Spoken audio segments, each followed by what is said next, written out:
A couple of years ago, I was looking for a very easy exercise that would allow me to help teams set a goal for themselves. And the problem when a team comes together and they try to set a goal or a vision is that everyone sort of has a different vision and a different goal. And it's really hard to come down to like one clear statement until I read the book Sprint and saw the exercise long-term goal and sprint questions. Really, really simple exercise. And I'm not going to waste much more time here just giving you some preamble. I just want to show you how it works. But this exercise is one of the most commonly used exercises when I just need to help a team figure out, hey, what's the common goal we're all focusing on? What's the common sort of long-term vision that we have?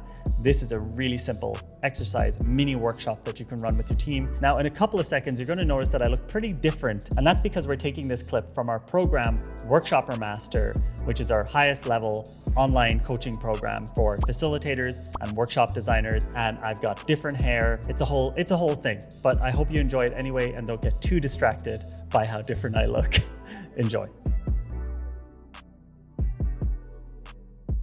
Exercise number 7, long-term goal and key questions. Now, this exercise is actually called long-term goal and sprint questions in the design sprint, if you're used to hearing that. But because this is separated from the sprint and a standalone exercise, it is called long-term goal and key questions here. So the point of this exercise is really to get everybody working towards a shared goal, especially when you're working on something that's a bit bigger and maybe a bit vague. This exercise gives the team a clear and agreed upon North Star to work towards, and it's a really fantastic reference point for a workshopper to be able to point to when you're in a workshop and want to keep people on track. Now, sometimes I'm going to use the terminology North Star, and that just basically means that when you have this entire exercise finished, you can look towards the remnants of this exercise and say, that's where we're going. North Star, just sounds nice. What you'll need, 2 different sizes of sticky notes, 2 different colors of sticky dots, 3 each, and your good old trusty marker again. So the main goal is really to have a 1-pager that summarizes the project goals and key questions. It's all going to be on 1 page, and this is going to be the thing you're going to be able to point towards as a workshopper. Introducing the exercise one more time. I've already repeated this so many times, I'm going to skip it, but don't forget these things. So let's explain the exercise. At the end of this exercise, we'll all be aligned on the project goal, or North Star for this project. A North Star is a simple statement that will guide us through the project and keep us on track. Our North Star will be our ideal state 2 years from now. So where do we want to be 2 years from now? It's going to be extremely optimistic, probably too optimistic, which is why we'll also create key questions, which will help keep it a little bit more grounded. This will all make more sense once we actually jump into the exercise. Key questions will allow us to test whether the North Star goal is really possible or if it's too optimistic. So let's jump right into the exercise. Step 1, create the 2-year goal. Give every participant a block of rectangular sticky notes. Each participant should create 2 to 3 2-year goals. And a 2-year goal is simply a statement about the most optimistic outcome for this project and how that would look in 2 years. So, like always, let's look at some examples. One example could be, in 2 years' time, we're the #1 brand in Europe for car insurance by amount of customers. So we're a car insurance company now, right? We change a lot. Another example, in 2 years' time, our insurance checker app wins the Apple Design Award. So these are just some examples of how people could write the 2-year goal. In 2 years' time is always common, so they should just write that first, and then fill out the statement of where they want to be in 2 years in the most optimistic case. I could feel my mustache kind of. Step 2, we're going to visualize it. Each participant should choose one of their 2-year goals and stick it on the wall or whiteboard. In this case, because we have 4 participants, there are 4 2-year goals stuck up on the board. As simple as that. They just discard the other ones that they don't use. Step 3, we're going to use a straw poll vote. We haven't used one of these yet in these exercises, so it's the first time I'm going to show you how that works. Give each participant a voting dot and have them write their initials on it. Initials simply mean, my name is Jonathan Courtney, so I would write JC on the dot. Step 2 is set a timer for 5 minutes and have participants silently decide which 2-year goal they think is the most appealing. Once they've decided, which one they'll choose. They should write their reasoning on a sticky note, but they should not vote yet. They should keep their vote secret, so they're still holding on to their vote. Once the time is up, the facilitator can then ask everybody to vote at the exact same time so they don't influence each other. So everyone's voting at the same time and they won't have a chance to change their votes at the last second. That will look something like this. So pretty much some dots will be on some post-its. Now, each person is going to present why they made that choice. And how this is going to work is the workshopper is going to go to each post-it and say, okay, JC, why did you make this choice? Then I would go up to the board and say, here's why I chose this one.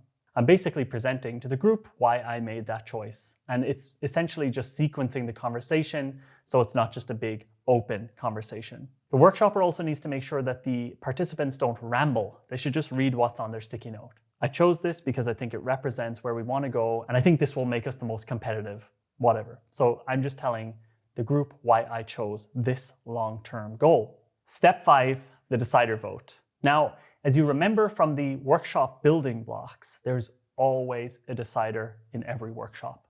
We don't run exercises or run workshops without a decider. So I'm basically saying the decider vote's happening here. But it's assumed that in every single exercise, you always have a decider on hand. The reason for this is that you need to be able to handle tiebreaker situations like this, where there's no clear next step. This happens to be an exercise where you need a decider because we need to choose one thing. And that's why we're using a decider in this section. So the decider is given one voting dot. And based on all of the conversations and based on all of the presentations, the decider is now going to choose one 2-year goal that the whole team is going to work with.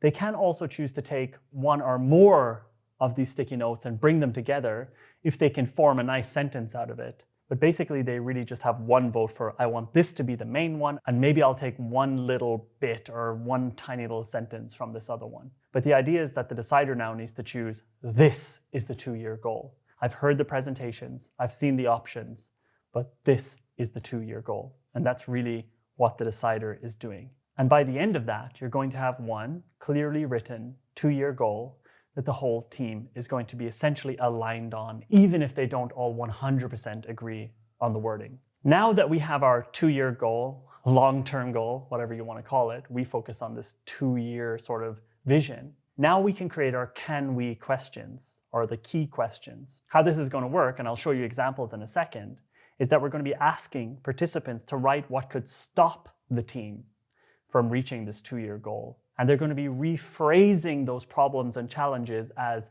can we questions. Much like the how might we questions earlier, we're going to be creating can we questions here. By the way, the difference between can we and how might we, with the how might we questions, we're talking about an open-ended question with open-ended solutions. With the can we questions, we just want a yes or a no. That's the difference. So can we just sounds a bit more solid. And I'll show you exactly how to do this in a second. So participants should write as many as they can in the time allotted, but they should only choose 3 can we questions to add to the whiteboard later. Before we get to that, let's look at how to make them. This is one of those exercises that confuses people, so I've decided to actually put in the text that I would say. So rephrasing our challenges as can we questions will allow us to answer those questions rather than just seeing them as obstacles. Writing a can we question is relatively simple.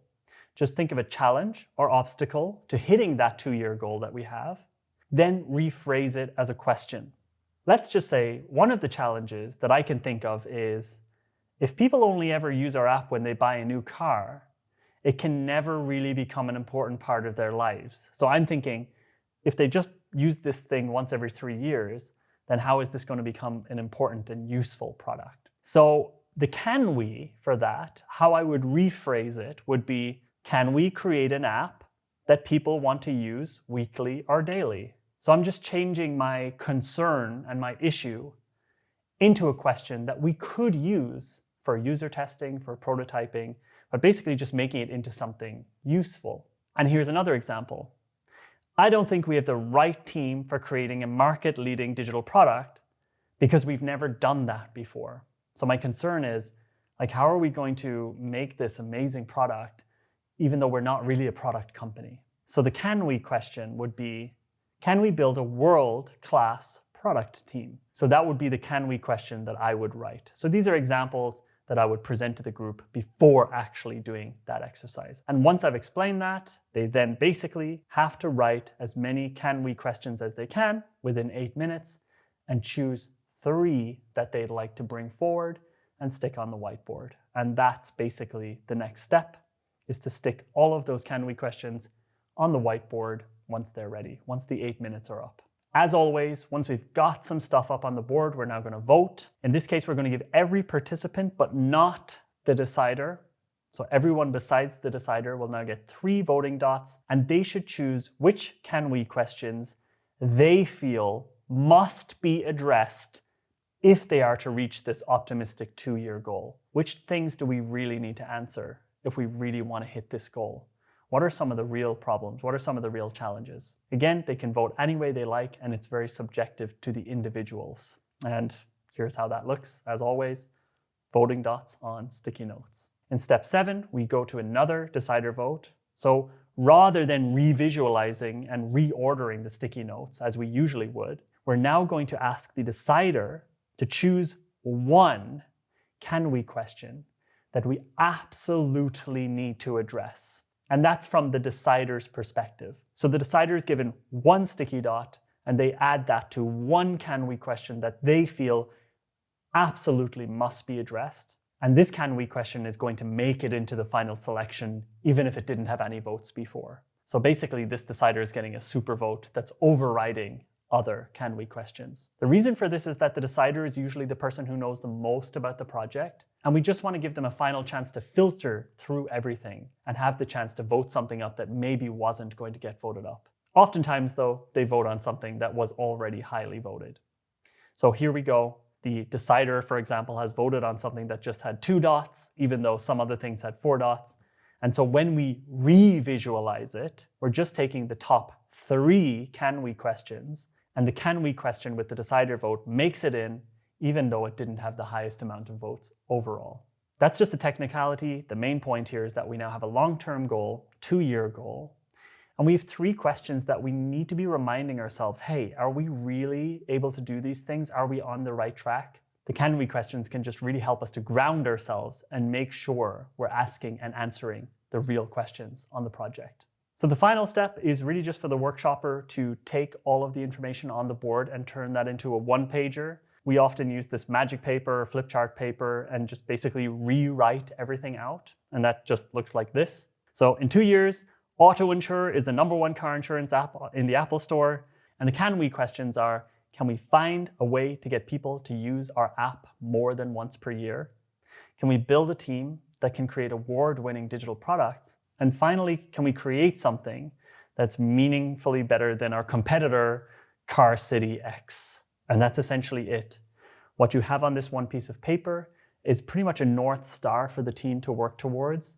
And with the questions, you can also use those in other connected exercises like user testing. These can be used to shape the types of tests that we want to create. And that is the long-term goal and key questions exercise. It's super simple, but it really is one of the best ways to get a team moving in the same direction, and also to just agree, hey, what is it that we're working towards? There's so many super complicated exercises to get, like company vision or product vision, or even trying to get these North Stars. And we found at AJ&Smart that this is just as effective and much, much easier. All right, let's move on. So that's a really simple exercise, one of 10 core exercises that we use here at AJ&Smart to just make sure we're always ready. When any sort of challenge comes up in a meeting with a client or in a workshop with a client, that long-term goal exercise is just such a simple one to pull out. It's very basic, but it works so well that I'm shocked every time. Now, if you want to learn more about workshop design, there's a video down below linked in the description. It's a 1-hour-long, pretty detailed training on how to become a top 1% facilitator. This is just if you're interested in sort of building a career in running these types of collaborative sessions, or if you're in a company and you want to be that person in your company. There's a video down below that will show you exactly how to do that. And other than that, have a great day. Let us know if you liked the video, and check out our channel if this is your first time here. It's not always this chaotic. I'm just back from a conference and I just didn't have time to get set up properly. But yeah, have a look around. I hope you enjoy it and have a great day. Bye.